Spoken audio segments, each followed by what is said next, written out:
संत विचार अशी चीज आहे का तुम्ही जिथं कुठेही असाल, तुमचा मेंदू ताप झाला तर तुम्हाला झोपडीतही असाल तर तुम्हाला आनंद वाटायला लागते का. मी आजपर्यंत हे विचार करत होते, एखादी बाई करते विचार, माया बापाच्या घरी सर्व होतं हो, मला कापूसच येतात या लागून राहिलं, म्हणून मी कोणाला म्हणतो माया कीर्तनात भोंगे लावत जा वरतं, तर वावरात बिवरात कधी जीव द्यायला बियाली तर तेही घरी चालली जाईल का नाही. मग चुकीचं करून राहिली होती काय ना, कोणाला इथं जबरदस्ती गाड्यानं बोलवा लागते का माया कीर्तन ऐकायला चाल, ज्याची इच्छाही नाही ना मुद्दाम जबरदस्तीनं बांधून ठेवा त्याने आणि मग नेऊन कवा देशील का.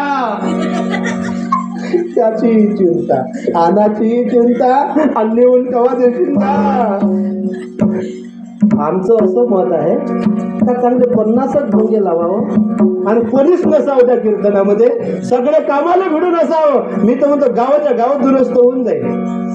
गोपाल कृष्ण भगवान. कारण भारी रोगच नाहीये या तुमच्या घरी लागलेला, भारी रोगच नाहीये, रोगच नाहीये.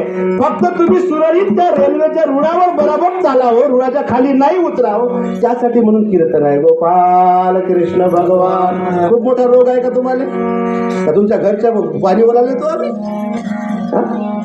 तुमचे गहू खुडायला येतो, काही बियाणं आणून देतो, काही पैसे देतो, काहीच तर नाही, सगळं तुमचंच आहे, तरी दुखी आहे तुम्ही. संत त्यासाठी झाले.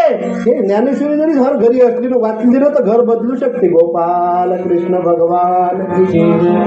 ग्रामगीता जरी हर घरात असली ना तरी घर बदलू शकते बाबाजी, एवढी ताकद आहे. पण ह्या स्टेजवरचेच नाही बदलले तर काय तुम्हाला बदलवन. गोपाल कृष्ण भगवान की जय.